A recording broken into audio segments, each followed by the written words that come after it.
KPK کے لوگ ہیں، پٹھان لوگ ہیں، بہت سی ان میں بڑی زبردست خوبیاں ہیں، خاندانی نظام. ہم پٹھانوں میں ہمارے تو شاگرد زیادہ تر پشتو اسپیکنگ ہیں. ان کے ہاں بڑا بھائی چاہے سگا ہو یا کزن ہو وہ بڑا ہی ہے.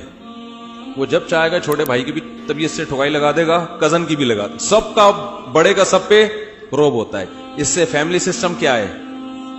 اسٹرانگ ہے. ایک کما رہا ہوتا ہے، سب کھا رہے ہوتے ہیں. یہ بھی ایک خوبی ہے کہ نہیں ہے؟ مضبوط نظام ہے. میں پشاور گیا ہوں، پشاور کے ڈیفنس میں گیا ہوں، تو جو پاک دامنی پردے کا ماحول پشاور میں نظر آیا، لاہور اور کراچی میں بولو بھائی نہیں. پوش ایریا میں اتنا پردہ. اب کیڑے نکالنے والے تو اس پہ بھی کیڑے نکالیں گے، ابے سب دکھانے کا ہے. ابے چلو دکھانے کا ہے تو نا.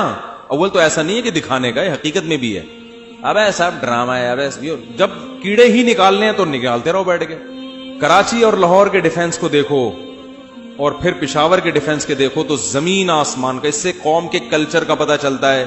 بھائی حیا باقی ہے، خواتین میں پردہ باقی ہے، بڑوں کا احترام بولو بھائی باقی ہے. ہمارے ہاں کراچی میں بھی ہے اور لاہور میں تو ماشاءاللہ تھوڑا ایک اسٹیپ کراچی سے بھی آگے ہیں وہ لوگ. تو جو جس قوم میں خوبی ہو مان لینا چاہیے. اس میں گورنمنٹ کی طرف سے کوئی پابندی ہے نہیں. اللہ اکبر اللہ